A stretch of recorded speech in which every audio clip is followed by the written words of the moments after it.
question première. Est-ce que tu as faim et soif de la parole de Dieu? Et en plus, on est réveillé. Alléluia. Une église qui a faim et soif. Et en plus, une église qui est réveillée. Qu'est-ce qu'on peut demander de plus? Alors, on se lance à la piscine. Quand je dis la piscine, on se lance vraiment plonger dans la parole de Dieu et découvrir chaque dimanche, apprendre, grandir dans la parole de Dieu. Pendant presque 2000 ans après Jésus, la Bible a été cachée du peuple. La Bible était gardée pour une élite des religieux qui faisaient partie d'une religion en particulier. Et le peuple n'avait pas accès. Mais merci Seigneur, depuis au moins un siècle, on a vraiment l'accès à la parole de Dieu et le Seigneur nous encourage par son Saint-Esprit à plonger dans sa parole, à grandir, à nous enraciner dans la parole de Dieu. C'est la nourriture spirituelle. On est dans la louange, on est dans l'adoration, on est dans les dons de l'Esprit, on est dans la mouvance spirituelle, on est dans les baptêmes du Saint-Esprit, on est dans des vies transformées par l'action de Dieu. Mais aussi, plus tu lis la Bible, plus tu es transformé à l'image de Jésus, parce que le Saint-Esprit fait son travail aussi. Quand tu lis la parole de Dieu, tu te commences à te nourrir de la bonne nourriture. Il y a trop de mauvaise nourriture dans le monde, à travers la télé, les médias, les radios, Internet, tout ce que vous voulez. Il y a trop de pourriture et de mauvaise nourriture. Et je crois que Dieu appelle plus que jamais aux chrétiens, à l'Église, à son Église, à se nourrir de la parole de Dieu, à se nourrir des paroles de Jésus, à comprendre les Écritures, comme j'ai dit dimanche dernier, notre passé spirituel dans l'Ancien Testament, la venue de Jésus, et le Nouveau Testament, la nouvelle alliance en Christ. Pour ceux qui n'étions pas juifs, nous avons trouvé la grâce à travers Jésus-Christ, savoir qu'on peut être sauvé en lui. Quelle bénédiction! Alors j'ai une question pour 1 million pour commencer mon message. De quelle nationalité était le premier chrétien dans l'histoire? Et tac! Attends, on va reprendre la question. À part les Juifs chrétiens qui ont connu Jésus, qui se sont convertis, qui a été le premier chrétien non juif dans la Bible? Un Romain. Wow! Et son prénom? Non? Un soldat romain? Hey, c'est pas mal, hein?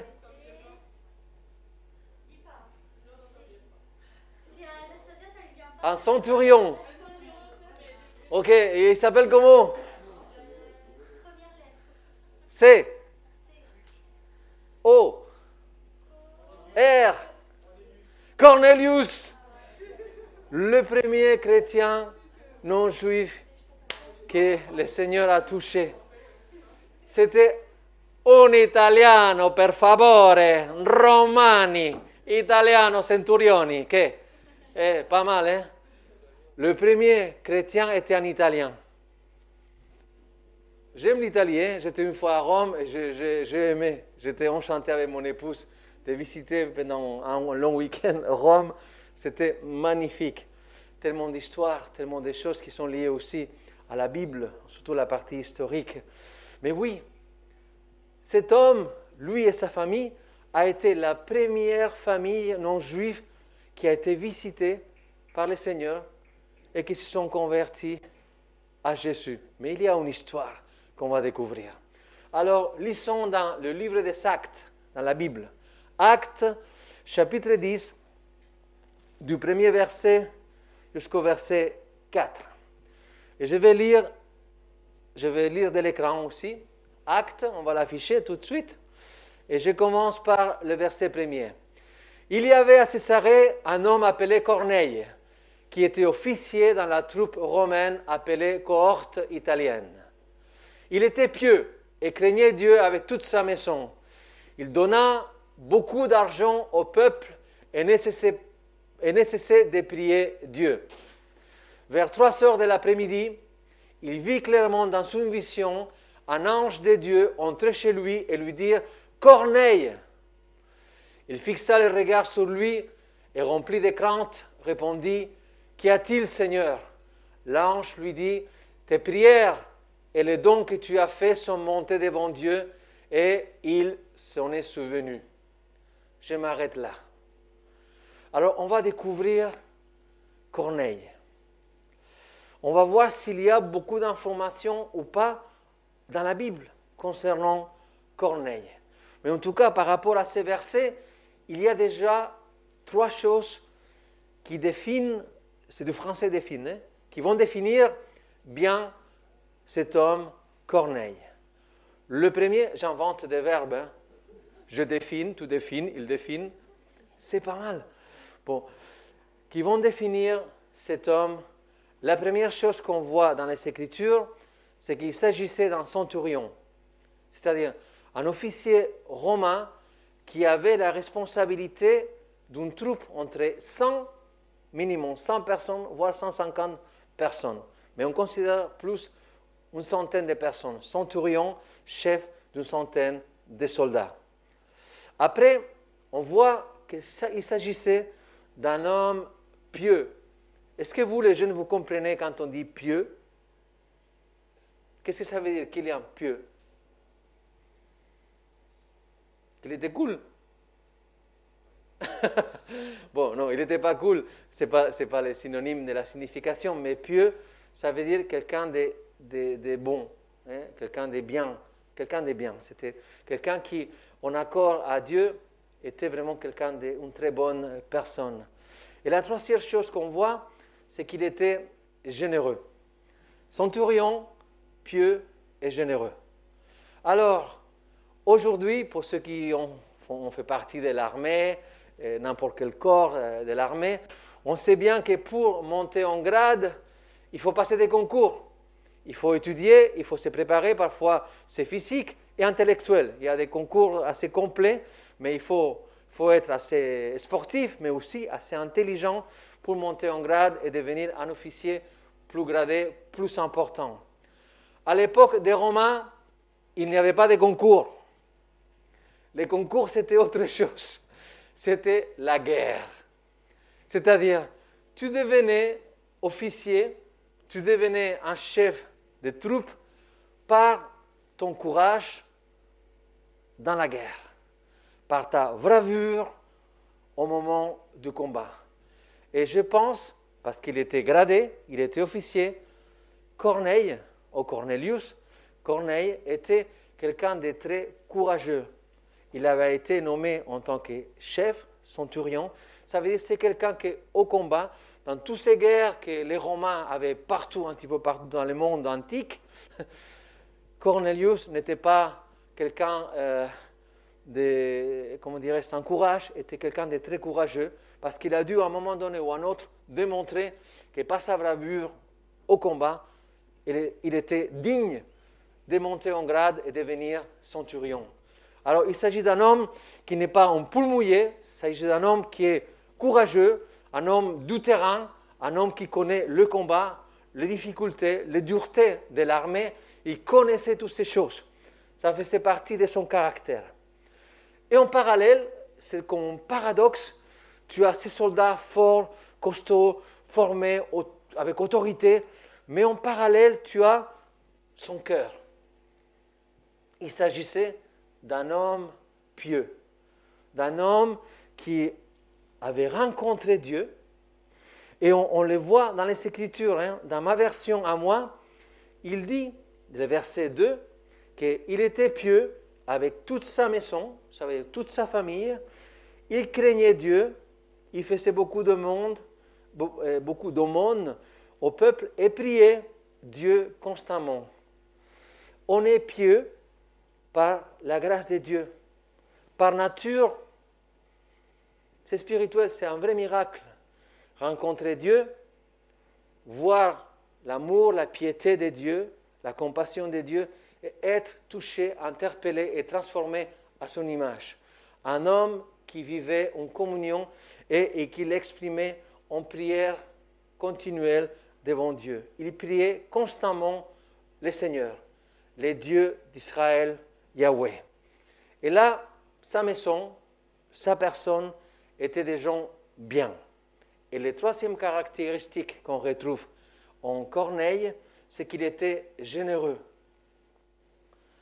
Vous savez, la Bible nous enseigne des principes déjà dans l'Ancien Testament, mais qui sont toujours valables pour aujourd'hui concernant nos biens et nos argents. Dieu enseigne qu'il y a deux choses à faire.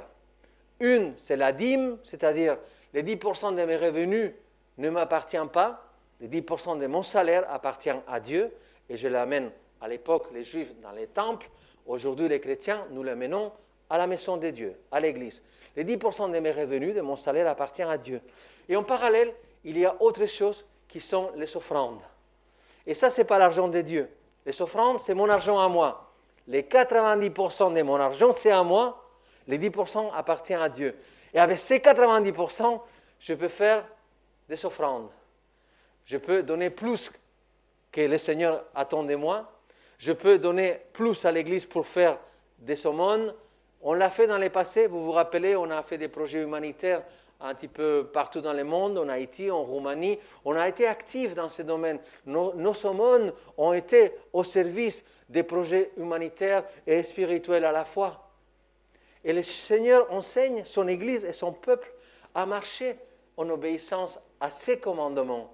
Ce n'est pas une suggestion, c'est des commandements que le Seigneur nous donne pour qu'on soit béni. Dieu ne veut pas la malédiction, Dieu veut que tu sois béni dans la bénédiction qu'il a pour toi. Alors oui, Cornelius, était généreux parce qu'il avait une relation réelle avec Dieu. Dieu est un Dieu généreux. Comment on peut dire ça? Regardez, il est écrit dans Jean 3,16. « Car Dieu a tant aimé le monde qu'il a donné son Fils unique, afin que quiconque croit ne périsse pas, mais qu'il ait la vie éternelle. » Dieu le Père, Jésus lui-même et le Saint-Esprit, ils n'ont pas hésité pour se donner pour nous, pour la race humaine, afin qu'il y ait un moyen, un chemin, une vérité et une vie qui est le Seigneur Jésus. Ils ont tout donné, Dieu a tout donné pour nous. Alors quand on rentre dans cette relation avec Dieu, écoutez, on sait très bien que nos maisons, notre argent, nos salaires appartiennent à Dieu. Et nous sommes là des administrateurs, des majordomes, pour faire fructifier, pour bénir l'œuvre de Dieu, telle qu'elle avait été enseignée dans l'Ancien Testament, telle nous l'appliquons aujourd'hui, afin que le monde, avant que le Seigneur vienne, afin que le monde puisse entendre l'Évangile, une bonne nouvelle. Aujourd'hui, si tu es venu à l'église, tu ne vas pas entendre une mauvaise nouvelle. Tu vas entendre toujours une bonne nouvelle de la part de Dieu pour toi, pour ton couple, pour tes enfants, pour ta famille, pour ton avenir ici sur terre et ton avenir éternel. Il s'agit d'une très bonne nouvelle. On va essayer à nouveau. Il s'agit d'une très bonne nouvelle. Amen. Amen. Alléluia. Alors, officier centurion, il était pieux, il était généreux. Mais quand je lis ces peu d'informations que j'ai sur Cornelius, il me fait penser à quelqu'un d'autre. Je ne sais pas à vous, mais à moi, il me fait penser à quelqu'un d'autre. Il y a une autre histoire dans la Bible, et je voudrais vous la lire. Dans l'évangile de Matthieu, Matthieu chapitre 8, on retrouve un autre militaire. C'est intéressant, hein? J'ai beaucoup de respect pour les militaires. C'est quelque chose de bien pour les nations, pour les pays et pour les missions internationales aussi. Un autre militaire. Matthieu chapitre 8, à partir du verset 5. Je vais lire de mon texte, je pense que c'est la même version qui va s'afficher, je crois que oui. Alors que Jésus entra dans Capernaum, un officier romain l'aborda et le supplia en disant « Seigneur, mon serviteur est couché à la maison, atteint de paralysie, et il souffre beaucoup. » Jésus lui dit, et quelle réponse merveilleuse, Jésus lui dit « J'irai et je le guérirai. » L'officier répondit, et c'est incroyable de voir cette réponse, l'officier répondit, « Seigneur, je ne suis pas digne que tu entres sous mon toit, mais dis seulement un mot et mon serviteur sera guéri. » En effet, et là il explique son autorité dans le naturel, mais il comprend les principes d'autorité spirituelle aussi que Dieu utilise avec le Fils et le Saint-Esprit et avec les croyants. Et il dit, « Seigneur, en effet, moi aussi, je suis un homme soumis à des supérieurs. J'ai des soldats sous mes ordres, et je dis à l'un, pars, et il part, à un autre, viens, et il vient. Et à mon esclave, fais ceci, et il le fait. » Et là, on voit quelque chose qu'on ne s'attendait pas dans les Écritures. Après l'avoir entendu, Jésus, après avoir entendu les Romains, Jésus fut dans l'admiration. Et il dit à ceux qui le suivaient, c'est-à-dire aux disciples, à ses disciples, peut-être une partie de la foule qui l'accompagnait, « Je vous l'ai dit en vérité, même en Israël, je n'ai pas trouvé une aussi grande foi. » Waouh! Un non-juif qui s'approche de Jésus pour demander un miracle a plus de foi, en tout cas à ce moment du ministère de Jésus, plus de foi que tous les Juifs qui avaient les Écritures de l'Ancien Testament qui parlaient de la venue du Messie, la venue de Jésus, le Sauveur du monde. Ce n'est pas un Juif, c'est un non-Juif qui manifeste une foi incroyable, tellement grande dans la personne de Jésus et dans l'autorité de Jésus pour faire des miracles. Amen. Alors, est-ce que tu as la foi? Est-ce que tu crois que Jésus est le même hier, aujourd'hui et pour les siècles? Moi, je dis oui.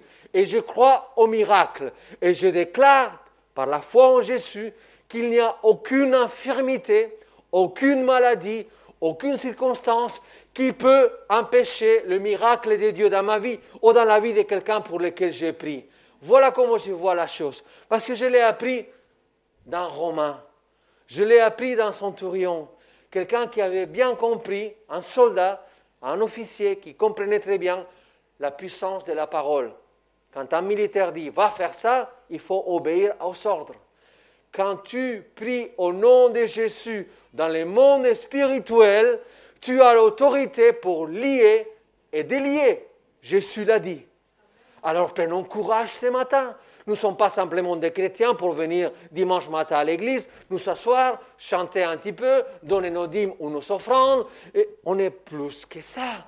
On est l'église de Jésus qui doit manifester le lundi, le mardi, tous les jours de la semaine, la puissance de la prière, la puissance du Saint-Esprit en nous et à travers nous.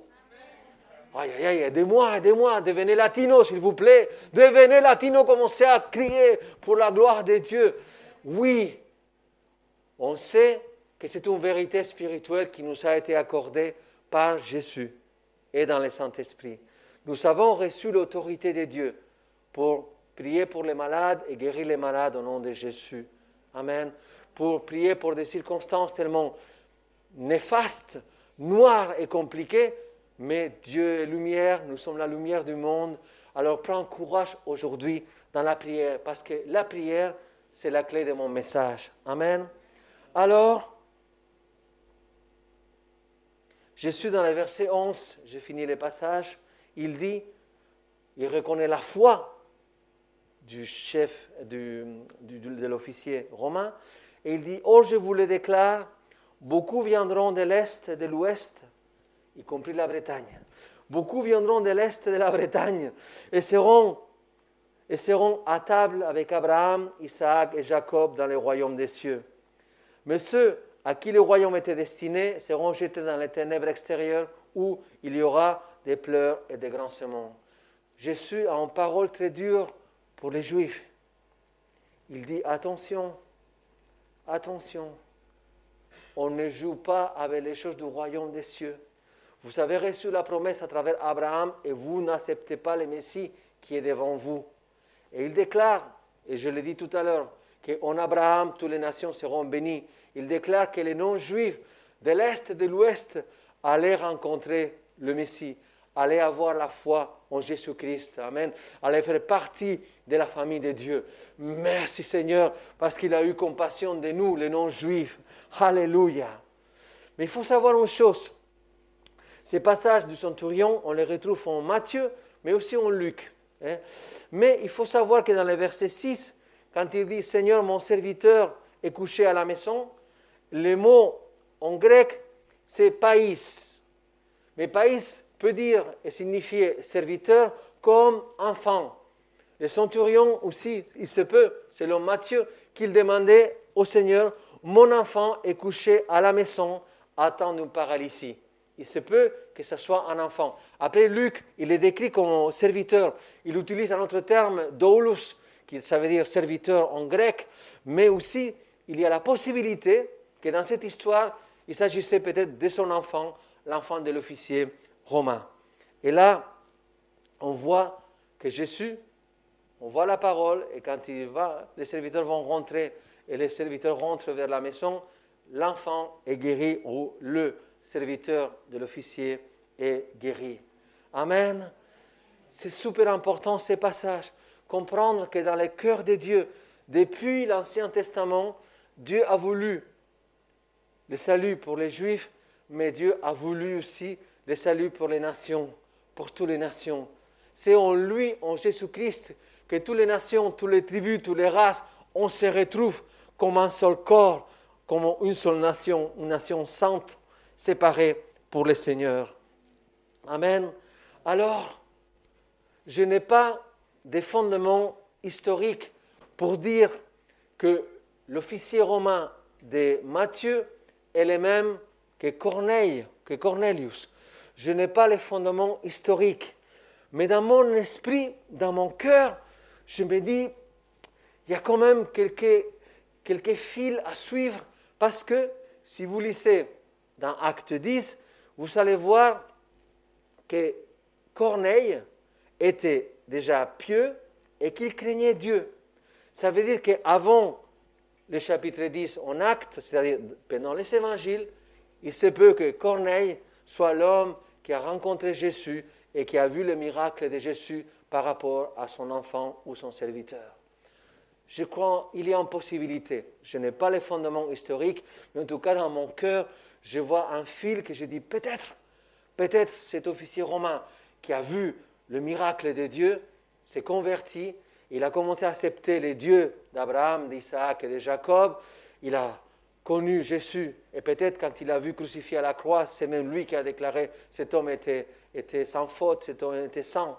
Et peut-être plus tard, par la grâce de Dieu, il s'est produit un miracle incroyable. Alors, je reviens à Actes chapitre 10. Et on voit quelque chose qui doit nous interpeller. Si nous sommes vraiment chrétiens, nous nous intéressons aux affaires de Dieu. Et on voit que, je dirais, une des vertus de Corneille était la prière. Il priait constamment. La Bible nous enseigne dans d'autres passages qu'il faut prier sans cesse. Et on peut se dire, mais comment est-ce possible prier sans cesse? Mais vous savez, prier, c'est des choses très simples, c'est parler avec Dieu. Tu peux parler avec Dieu en vélo, dans ta fourgonnette, dans ta voiture, dans ta balade sur le bord des mers. Tu peux parler avec Dieu. Rien ne t'empêche de prier, de parler avec Dieu. Tu peux parler dans ta chambre, dans ton salon de séjour. Tu peux toujours avoir ce temps d'intimité avec Dieu. Et Corneille, il est pratiqué. Il est pratiqué dans la prière. Il cherchait vraiment le royaume des cieux. Et c'est ça que je voudrais vous encourager aujourd'hui. Devenez imitateurs du premier chrétien non juif. Comprenez que Dieu nous appelle pour entrer dans la prière. Et cette prière n'est pas, parce que souvent on pense que prier, c'est demander. Seigneur, je veux une nouvelle voiture. Seigneur, je veux plus d'argent. Seigneur, je veux plus de salaire. Seigneur, je veux monter en grade. Seigneur, je veux une meilleure maison, un nouvel appartement. Je veux. La prière est plus que ça.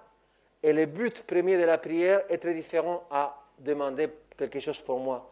Le but premier de la prière, c'est d'entrer en communion avec Dieu et lui dire, lui exprimer notre louange et notre adoration. On le fait par les chants, mais on peut le faire aussi sans limite par la prière. Dieu veut entendre nos prières, pas intérieures. Oui, j'ai touché le micro. Dieu veut entendre nos prières audibles.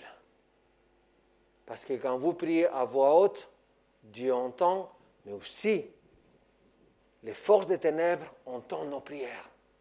Et qu'est-ce qui se passe quand l'Église prie? L'ennemi tremble. L'ennemi tremble. Mais si tu restes silencieux, si tu pries qu'à l'intérieur, oui, tu vas sentir des choses de la part du Seigneur, mais tu ne verras pas la puissance de Dieu se manifester en toi et à travers toi et autour de toi. Amen. Alors oui, la prière que Corneille vivait, elle était en continu parce qu'il priait et il ne faisait pas simplement que prier. Parce que parfois on peut se cacher derrière la prière. Ah mais moi j'ai prié Dieu. Ah mais moi je vais à l'église tous les dimanches. Mais non, lui, il mettait en pratique les commandements de Dieu. Il n'avait pas mal à la poche pour donner pour Dieu. Ça lui faisait pas mal. Il était généreux. Prions et mettons en pratique les commandements de Dieu. Ne nous retrouvez pas hypocrites devant Dieu parce que vous aimez beaucoup Jésus, mais Jésus va vous dire, mais tu m'aimes, mais tu fais pas ce que je veux. Tu ne mets pas en place les commandements que je vous ai donnés. Quelle classe d'amour c'est ça? C'est un amour égoïste, je crois. Mais Corneille, il cherchait le royaume des cieux.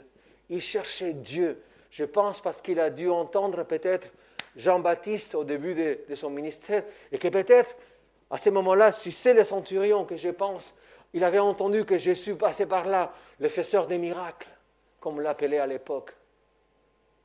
Il s'est approché de Jésus. Il a découvert le Messie, le Sauveur du monde. Amen. Alors, regardez combien Dieu donne de l'importance à la prière. À tel point, Jésus a donné de l'importance qu'il nous a donné un modèle qu'après, ce modèle de prière a été mal utilisé. Depuis 2000 ans, ce modèle a été mal utilisé. Parce qu'il a fait partie de la religion.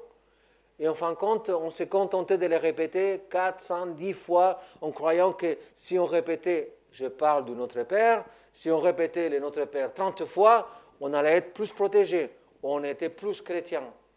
Le modèle de Notre Père est un modèle spirituel. Et regardez comment il commence. Dans Matthieu 6, le verset 9, dans vos Bibles, vous retrouvez le Notre Père tel que Jésus l'a enseigné. Et il dit, voici donc comment vous devez prier. Notre Père qui es aux cieux, que ton nom soit sanctifié, que ton règne vienne, que ta volonté soit faite sur la terre comme au ciel. Vous voyez le modèle? Le modèle ne commence pas, Seigneur, donne-moi du pain, Seigneur, donne-moi une maison, Seigneur, donne-moi une voiture, Seigneur, non. On s'intéresse d'abord aux affaires du royaume des cieux, aux affaires du Père. Après, il continue dans les verset 11. Donne-nous aujourd'hui notre pain quotidien. Pardonne-nous nos offenses, comme nous pardonnons aussi à ceux qui nous sont offensés. Ne nous laisse pas entrer dans la tentation, mais délivre-nous du malin, car c'est à toi qui appartiennent dans tous les siècles le règne, la puissance et la gloire. Dans beaucoup de livres religieux, on a omis cette partie de Notre Père. Mais ça fait partie de Notre Père. Le verset 13 fait partie de Notre Père. Car c'est à toi qui appartiennent dans tous les siècles le règne, la puissance et la gloire. Amen. Alors vous voyez, la prière que Corneille constamment levait devant Dieu était une prière inspirée par le modèle aussi de Notre Père. C'est-à-dire, on s'intéresse au royaume des cieux premièrement. On s'intéresse à la volonté de Dieu. Qu'est-ce que Dieu veut faire dans l'Église? Qu'est-ce que Dieu veut faire en moi et à travers moi? Qu'est-ce que Dieu veut faire dans ma famille pour que l'Évangile soit annoncé autour de moi, pour que les gens puissent connaître Jésus? Qu'est-ce que Dieu veut faire? Être attentif au Saint-Esprit parce qu'il est toujours en action. Amen. Et après, vous verrez la moitié de Notre Père, la partie A, la partie B. La partie B, Dieu connaît nos besoins Et nous s'encourage à demander, donne-nous aujourd'hui notre pain quotidien. Dieu ne veut pas que tu manques de rien. Il veut que tu sois rassasié à tous les niveaux. Mais ta prière doit commencer d'abord accordée avec Dieu. Sa volonté et son royaume. Et après, c'est moi. Numéro 1, Dieu. Numéro 2, moi. Et là, je demande. Et parce que je suis enfant de Dieu, je peux demander.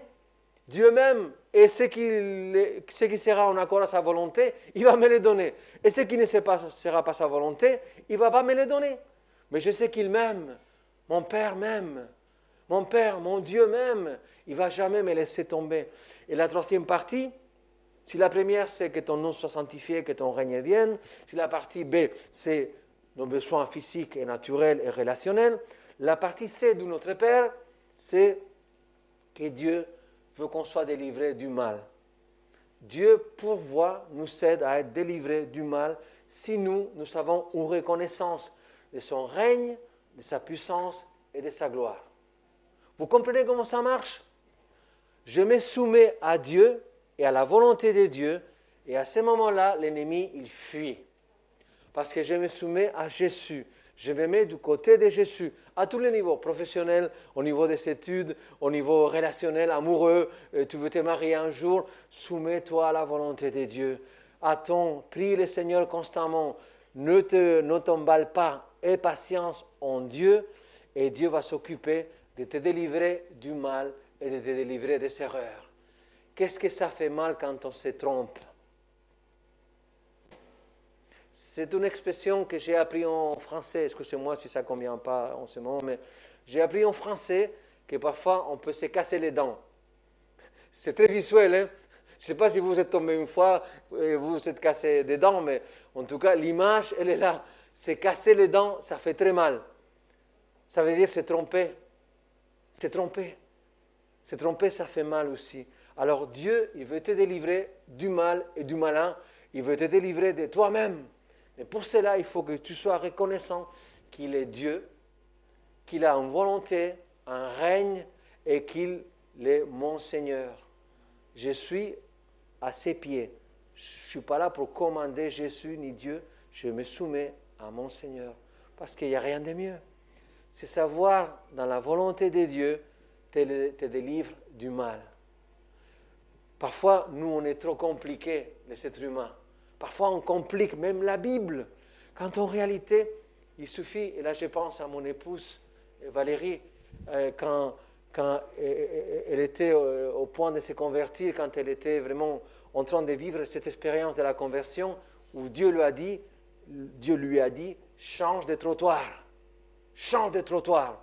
Et elle pensait qu'elle était folle, parce qu'elle entendait des choses, change de trottoir. Écoutez, elle a changé de trottoir, et à ce moment-là, elle a vu quelque chose de merveilleux, parce que Dieu lui a conduit dans les chemins de la vie et pas de la mort. Amen. Alors, il suffit simplement de dire oui à Jésus. Si on est du mauvais côté, il faut dire oui Seigneur, tu t'accroches à Jésus et tu le suis jusqu'à la mort. Jusqu'à la mort. Le chemin chrétien n'est pas facile, mais ça vaut la peine. Vivre pour Jésus. Parce que dans cette vie et dans la vie qui vient, on est avec lui. Amen. Il vaut mieux être aujourd'hui avec lui que sans lui. Amen. Prions le Seigneur pour qu'il inonde nos cœurs, qu'il touche nos cœurs et nos vies, afin de recevoir cette vie que nous attendons. Je vais demander au piano, Paloma, si tu veux venir 2 secondes, parce que je voudrais aussi vous faire participer dans mon message. Vous comprenez? Corneille, peut-être il ne connaissait pas tous les écrits de l'Ancien Testament. Il ne connaissait pas peut-être toute la Bible. Ce n'est pas grave. Mais il avait rencontré Jésus. Il avait rencontré Dieu. Lisez l'histoire, le chapitre 10 à la maison. Je vais vous le raconter rapidement. L'ange parle à Corneille. L'ange lui dit, on va chercher Pierre, l'apôtre Pierre qui était dans la ville de Jaffa. Les serviteurs vont rencontrer Pierre et avant de rencontrer Pierre, il est sur le toit de sa maison et tout d'un coup, il a une vision. quelque chose de terrifiant, parce qu'il va avoir une nappe avec tous les animaux considérés impurs par les Juifs. Et Dieu lui dit plusieurs fois, tue et mange. Et Pierre, c'est une vision, mais Pierre, il répond, mais Seigneur, jamais de la vie, moi, juif, croyant en l'Éternel, jamais de la vie, je vais briser ses commandements, je ne vais pas manger des animaux impurs. Et Dieu lui dit, n'appelle pas impur ce que Dieu a purifié. Il ne comprenait pas. Il ne comprenait pas. Mais Dieu lui dit, des hommes vont venir te chercher, va avec eux. Ces hommes se sont présentés, mais Pierre était déjà au courant que le Saint-Esprit voulait faire quelque chose. Mais sachez une chose, Pierre était juif chrétien, mais il était juif. Et les juifs ne se mélangeaient pas avec les païens. C'était une nation à part. Un juif n'entrait pas dans la maison d'un païen. Il n'y avait pas beaucoup de relations. Et là, ces serviteurs et ces soldats que Corneille va envoyer frappent à la porte, demandent pour Pierre, et Pierre dit oui, je vais avec vous. C'était des non-juifs, mais il va avec eux. Et il s'arrive dans la maison de Corneille. Quand il passe par la porte, Corneille se jette aux pieds. Il se jette par terre devant Pierre. Et Pierre lui dit, non, je suis un homme, je ne suis pas Dieu, je suis un homme, lève-toi. Toute la gloire, tout l'honneur, toute la louange à Dieu, pas à moi, je suis un homme. Et là, Corneille, il raconte sa vision. Regarde ce qui m'est arrivé. Un ange s'est apparu et il m'a parlé. Il m'a demandé de te contacter. Je ne comprends rien, je ne sais pas pourquoi, mais c'est ça que l'ange a demandé. Vous savez qu'est-ce qui s'est passé dans la maison de Corneille? Pierre commence à prêcher, à annoncer l'évangile, à dire que c'est en Jésus-Christ que nous retrouvons la vie et le pardon des péchés. Vous savez qu'est-ce qui s'est passé? Le Saint-Esprit est descendu sur Corneille et toute sa maison. Ils ont été baptisés dans le Saint-Esprit. Ils ont commencé à parler de nouvelles langues. Mais Pierre n'était pas tout seul. Il y avait ses amis et ses collaborateurs et ses disciples juifs qui étaient avec lui. Et ils s'étaient émerveillés. Et ils se disent, c'est incroyable. Le même baptême du Saint-Esprit qu'eux, ils ont reçu à la Pentecôte.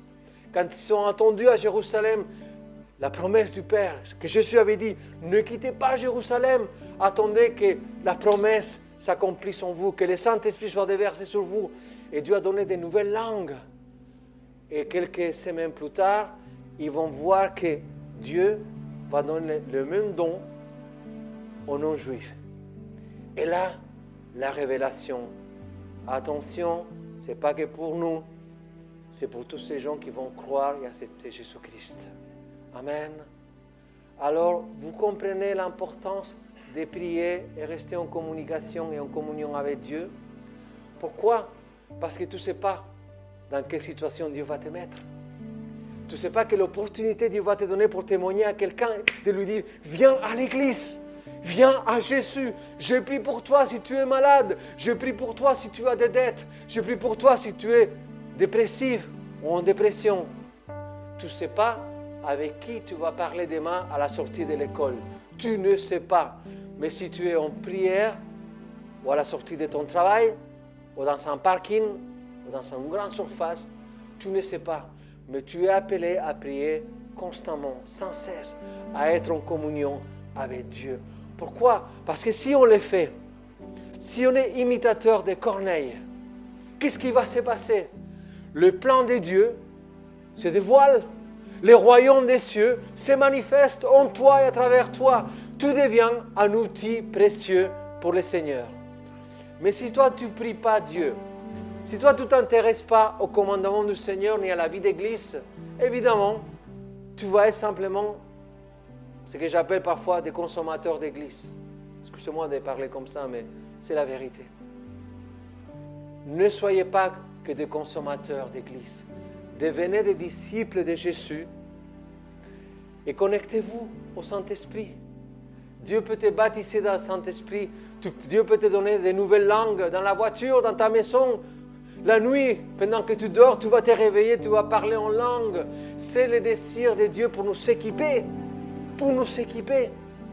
et manifester les dons du Saint-Esprit. Amen. Regardez ce que j'attends pour notre Église, c'est béni. C'est un modèle que je retrouve dans les Écritures et dans les livres des Actes, juste avant le baptême du Saint-Esprit des disciples de Jésus. Actes, chapitre 1er, versets 14 et 15. Ils s'étaient tous réunis dans la chambre haute.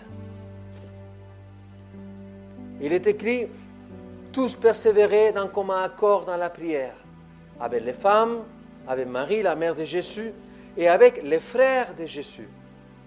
À cette époque-là, Pierre s'éleva au milieu des disciples. Le nombre de personnes réunies était environ 120 personnes. Juste quelques minutes avant la visitation du Saint-Esprit. Ils s'étaient, dans le verset 14, ils persévéraient d'un commun accord dans la prière. Alors, nous reprenons, c'est la rentrée de l'Église, c'est béni. Mais la rentrée, ça ne veut pas dire simplement se réunir le dimanche matin. La rentrée, ça veut dire s'équiper avec Dieu et en Dieu. La rentrée, ça veut dire de comprendre que nous avons un commandement, une mission que Jésus nous a demandé, d'annoncer Jésus partout, d'inviter les gens autant qu'on peut à venir à Christ, afin qu'ils soient sauvés pour la vie éternelle et afin qu'ils ne soient pas perdus pour l'enfer éternel. Amen. Alors on a quelque chose à faire. Nous ne pouvons pas être spectateurs de l'Église. On ne peut pas être spectateur du Saint-Esprit. Dieu, le Saint-Esprit, veut utiliser toi pour sa gloire. Et si tu agis comme Corneille, alors toi, tu vas être béni, transformé, tu seras touché. T'inquiète pas, il peut l'utiliser, après on va les reprendre. Dieu veut nous utiliser. Amen. Est-ce qu'on peut s'élever, s'il vous plaît? Ce que je te prêche aujourd'hui, et je demande à l'équipe de louanges de se mettre en place, s'il vous plaît. Ce que je prêche aujourd'hui,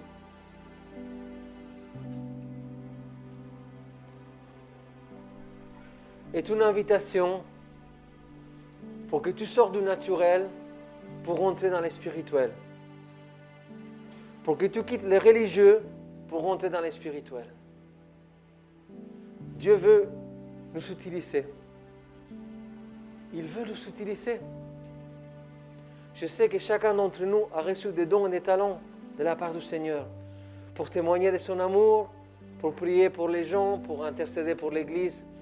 Mais ma demande par rapport à la prière, c'est béni, Église, peuple du Seigneur. Devenez des intercesseurs. Devenez des hommes et des femmes qui prient en continu. Et vous avez bien compris, ce n'est pas compliqué. Dans la voiture, dans la chambre, dans les salons de séjour, partout. Il suffit de parler avec le Seigneur. Seigneur, je t'aime. Seigneur, je veux être baptisé dans le Saint-Esprit. Je veux parler en langue. Je veux recevoir cette puissance que tu as pour les croyants. Je veux être actif et pas passif. Voilà l'invitation à la prière et l'intercession.